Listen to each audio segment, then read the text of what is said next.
Hello students, पिछली 16 मई तक आपको ऑनलाइन क्लास में हमने पार्ट ऑफ स्पीच के बारे में 8 पॉइंट्स बताए थे। आज 8 पॉइंट के बाद में कुछ और हैं जो आपको बता रहे हैं। इसमें आर्टिकल शब्द आता है पहला।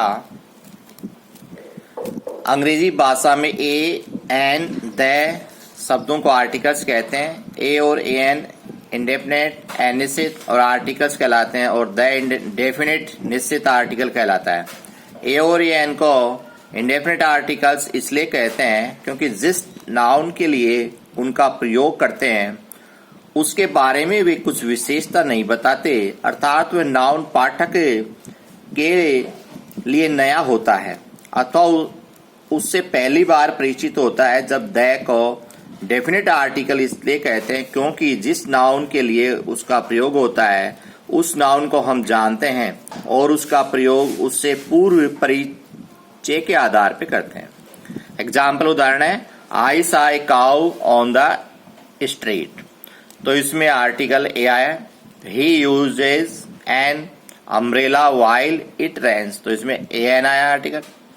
पहले वाले वाक्य में एक इंडेफिनिट आर्टिकल है क्योंकि वह जिस नाउन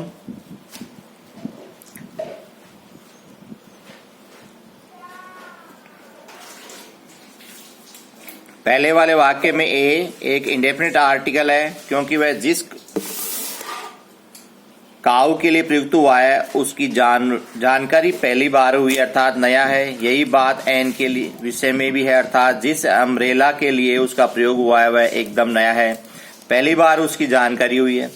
थर्ड, आई सा the cow on the street. Fourth, he uses the umbrella while it rain. तीसरे और चौथे वाक्य में द का प्रयोग हुआ है। इसे इंडेफिनिट आर्टिकल इसलिए कहते हैं क्योंकि जिस काऊ और अम्ब्रेला के लिए उसका प्रयोग हुआ है उसे हम पहले से जानते हैं, देखा है और उसकी जानकारी इसमें है। यहाँ दो बातें और स्पष्ट होती हैं। प्रथम कि आर्टिकल एक प्रकार से संक्षिप्त एडजेक्टिव है, इसलिए इन्हें पार्ट ऑफ स्पीच की सूची में नहीं रखा जाता। हाँ, मॉडर्न इंग्लिश ग्रामर में इन्हें पार्ट ऑफ स्पीच में शामिल किया जाने लगा है। ए और ए एन का अर्थ वन एक होता है जो संख्याबोधक है, जबकि द का दिस, दैट, दीज और दोज का संक्षिप्त रूप एब्रिवेटेड माना जाता है। द्वितीय की एन का प्रयोग सदैव उन शब्दों से पहले किया जाता है जिनका प्रथम अक्षर एक वोवेल स्वर होता है और वोवेल्स 5 हैं, ए ई आई ओ यू। जो भी शब्द इन 5 वोवेल्स में से किसी एक वोवेल से आरंभ होता है तथा स्वर की ध्वनि देता है उसके पहले ए एन का प्रयोग होता है, तथा जैसे an ass, an egg, an inkpot, an owl, an umbrella etc. Exercise, find the article used in the following sentence. First है, the sun has gone high in the sky and heat stroke is possible or occur. Or when I go to,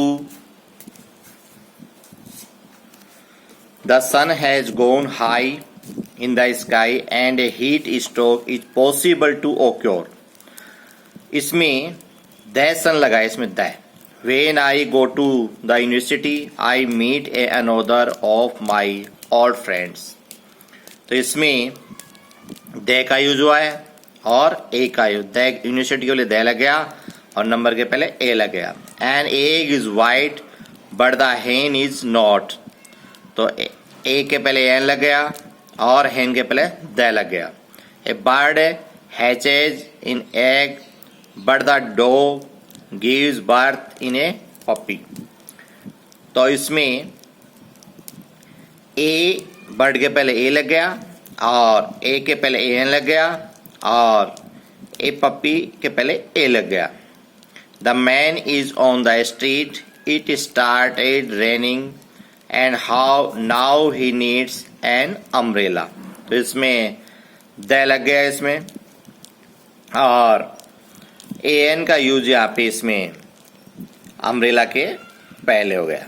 that's all. कल आपको determiners इसमें 10 point पढ़ाएंगे और last की video जो 16 मई तक आपको बताई गई थी, उनमें से आप एक बार दोबारा उनको रिपीट कर लें और देख लें, और इनको आप कॉपी में नोटबुक में लिखें और लर्न करें। That's all.